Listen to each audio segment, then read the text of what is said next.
TRS పాలనలో BJP పాలనలో 10 సంవత్సరాలు అనేక మంది యువకులు ఉద్యోగాలు రాక ఉపాధి లేక రోజు ఇవాళ ఉద్యోగం ఇస్తాం రేపు నోటిఫికేషన్ ఇస్తామని ఆశల పల్లకిలో ముంచి కోచింగ్ సెంటర్ల చుట్టూ తిప్పిర్రు. కానీ కాంగ్రెస్ ప్రభుత్వం వచ్చిన వెంటనే దాదాపుగా 30,000 జాబ్స్ ఈ రోజు వరకు ఇవ్వడం జరిగింది. ఇట్లాంటి ఉద్యోగాలు ఇస్తుంటే టీఆర్ఎస్ నాయకులకు నిద్ర పడతలేదు, బీజేపీ నాయకులకు నిద్ర పడతలేదు. ఎందుకంటే కాంగ్రెస్ పార్టీ ప్రజల కలలను నిజం చేస్తుంది. అదే బీఆర్ఎస్ పార్టీ 10 సంవత్సరాల కాలంలో 7 లక్షల కోట్ల అప్పులు చేసింది. 70,000 కోట్లు అప్పులకు వడ్డీలు కట్టే పరిస్థితి ప్రతి సంవత్సరానికి ఇచ్చింది. ఇది బీఆర్ఎస్ బీజేపీ పాలనలో మనకు వచ్చింది. కాబట్టి ఇక్కడ ఉన్నటువంటి మా అక్కలు అన్నలు తమ్ముళ్ళు అందరూ కూడా ఆలోచించండి. ఇవాళ మరొక గొప్ప పథకానికి ఇవాళ రాముని సన్నిధిలో భద్రాది రాముని సన్నిధిలో శ్రీకారం చుట్టడం జరిగింది. అదే పేదలకు ఇండ్లు. గత 10 సంవత్సరాల కాలంలో మరి టీఆర్ఎస్ నాయకులు పెద్ద పెద్ద ఇల్లులు కట్టుకున్నారు తప్ప ఏ పేదలకు మాత్రం ఇల్లు రాలే. ఈరోజు ఇంత అప్పులున్నా ప్రతి సంవత్సరం మరి తెచ్చిన అప్పులకు 70,000 కోట్ల రూపాయల వడ్డీ కట్టాల్సినటువంటి భారం ఉన్నా కాంగ్రెస్ ప్రభుత్వం మీద ఇవాళ ప్రజల కళ్ళల్లో ఆనందం చూడాలి, ప్రజలు నిల్వ నీడనివ్వాలి, ఉపాధి దొరకాలని ఇవాళ 5 లక్షలతోటి ఇందిరమ్మ ఇండ్ల పథకం కూడా మన ఇవాళ భద్రాద్రి కొత్తగూడెంలోని మరి భద్రాద్రి రాముని సన్నిధిలో సీఎం రేవంత్ రెడ్డి గారి ఆధ్వర్యంలో మనం అందరం కూడా ఓపెన్ చేసుకోవడం ప్రారంభించుకోవడం జరిగింది. కాబట్టి ఇక్కడటువంటి ప్రజలు ఆలోచించాలి.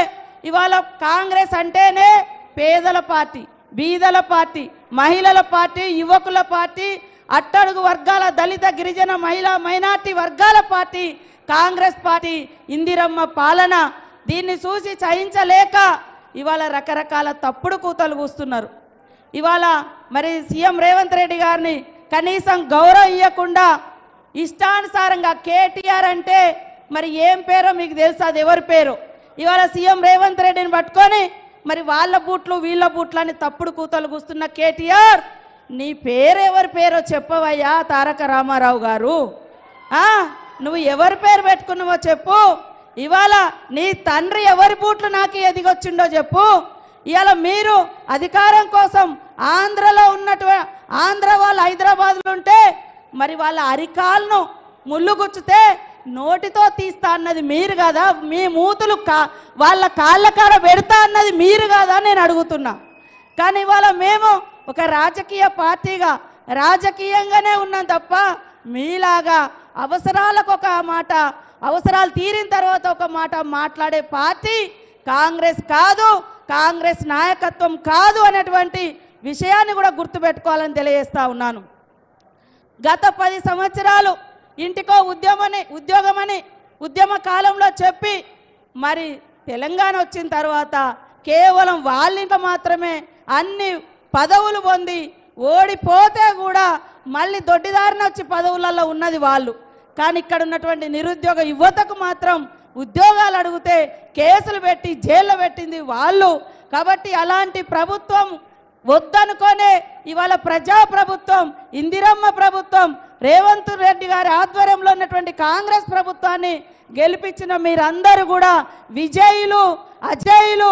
రాబోయేటువంటి ఎంపీ ఎలక్షన్లో కూడా మన సోదరుడు బోలాశంకరుడు, వాస్తవానికి బోలాశంకరుడు మా ఇద్దరిది పక్క ఊరే, పక్క 2 కిలోమీటర్లే.